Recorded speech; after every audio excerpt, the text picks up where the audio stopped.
Did you know that thousands of people across the UK are now legally accessing medical cannabis? Yeah, I'm sure there are many of you watching who are curious on how to even start that journey. In this video, we'll walk through the exact steps that you need to legally obtain medical cannabis in the UK. But before we get into it, please don't forget to leave a like, drop a comment, and if you want to, consider subscribing. It helps me a ton. Medical cannabis was legalized in the UK in November 2018. However, access through the NHS remains limited, primarily being reserved for severe conditions that have a life-altering impact. But for most patients, private clinics offer a more accessible route to obtain medical cannabis prescriptions. And this does mean that you'll have to choose a private clinic rather than going to your GP. But we'll cover this shortly. Probably the most important factor whether you'll be prescribed cannabis or not is your eligibility criteria. Let's have a look into the specific criteria. The first is to have a diagnosis of a medical condition. This means that you have a formal diagnosis from a healthcare professional. Medical cannabis can help support hundreds of different conditions, so I'm not going to list them all here. The common ones are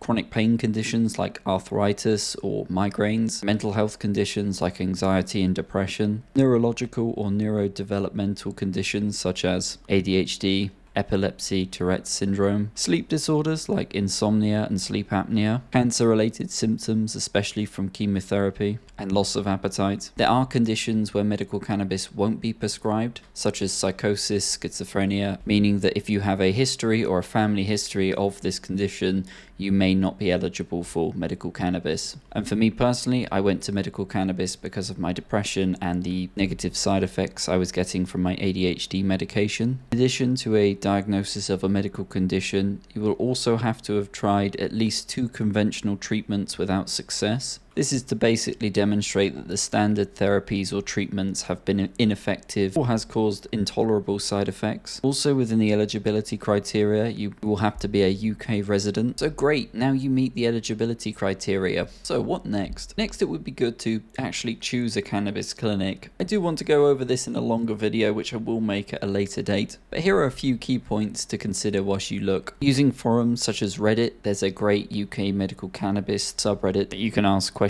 to. Websites like MedBud Wiki are also great. They have lists of the clinics themselves. Any clinic you choose must be accredited and employs General Medical Council GMC registered specialists. Consider the location and accessibility. While most clinics are online, just something to consider, especially if you're someone who needs in-person appointments. Not all clinics may offer this. The next big thing to consider is the cost. Many of the clinics will have their pay structure on the websites themselves, so it's important to read through and just make sure that it's in your budget. Each clinic is different and each clinic prices their prescriptions, appointments and flour differently. And I would say it's also good to check the patient reviews and testimonials on the websites and other forums like Reddit as well, which is really helpful, just so you can paint a picture of actual user and patient experiences with the clinic. Now that you've met the eligibility criteria and you've chosen a clinic, what will the actual next step be? The first is to fill out their online form. Now most of these clinics do have online forms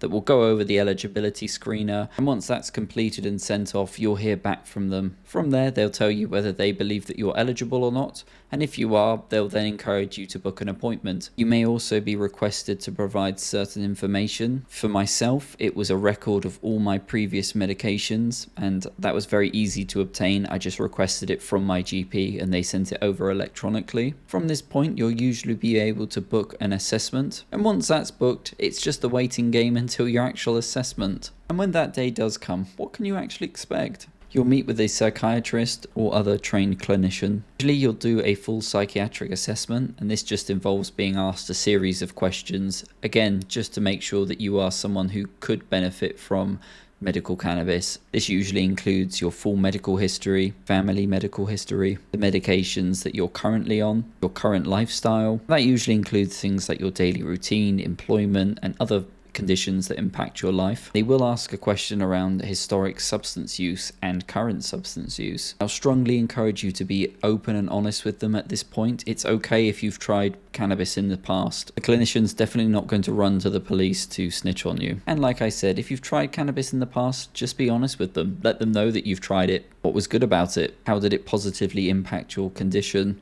and what strain was it. And again, this is all just to help that clinician paint a picture about you. During this assessment, they may also talk about flowers and strains that could be beneficial for you. They may talk about other means of taking cannabis, such as oils or edibles. And this is where they will also try and pair the strains that have worked for you in the past with the current flower that they have in stock, or strains that are similar to the one that you've taken historically. After your assessment, your clinician will go to the multidisciplinary team, and from that point they will decide whether you are eligible for medical cannabis. If you are, you will then be sent your prescription. This will involve you logging into their portal and ordering the medication from there. Your prescription will then be delivered to your home address via courier. As it's a controlled substance, you will be given a PIN, and you will have to physically give the delivery driver the PIN for them to hand over the package. Now, how long will this process take? Obviously, this varies from the clinic you choose to their availability. For me personally, from me choosing a clinic to having the assessment to physically having the cannabis in my hands,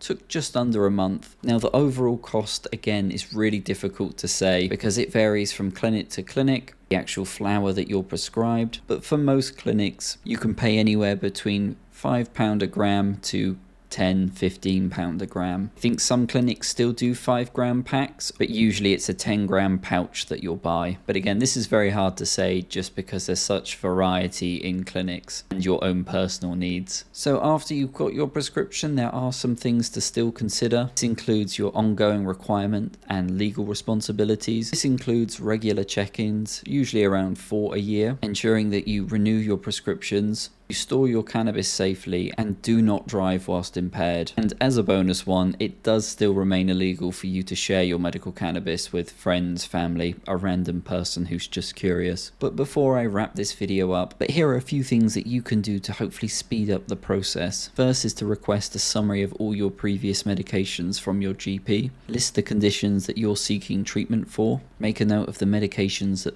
haven't worked or that you've got very nasty side effects from. Write down your cannabis history and strains that you know that you like. Maybe ask to prove your UK residency. So just collecting any documents around that is also very helpful to have in advance. And I will say, if you're not approved medical cannabis, don't worry, they'll give you reasons as to why you weren't approved, and this may include that you haven't been on enough alternative medications for your condition, and at which point you can try a different medication, and if that doesn't work, you can come back to the cannabis clinic. That's my step-by-step guide on how to get medical cannabis and basically what to expect in the whole process. It can feel overwhelming at first. Hopefully this video has made you see that things are quite straightforward. Again, if you found this useful, please leave a like, and if you're in the process of applying for medical cannabis or have recently been prescribed cannabis or are a seasoned veteran, do say hi in the comments and share your story. It really helps normalize the process and makes everything less daunting for others. Appreciate you for watching. Thank you so much. Take care. Bye-bye.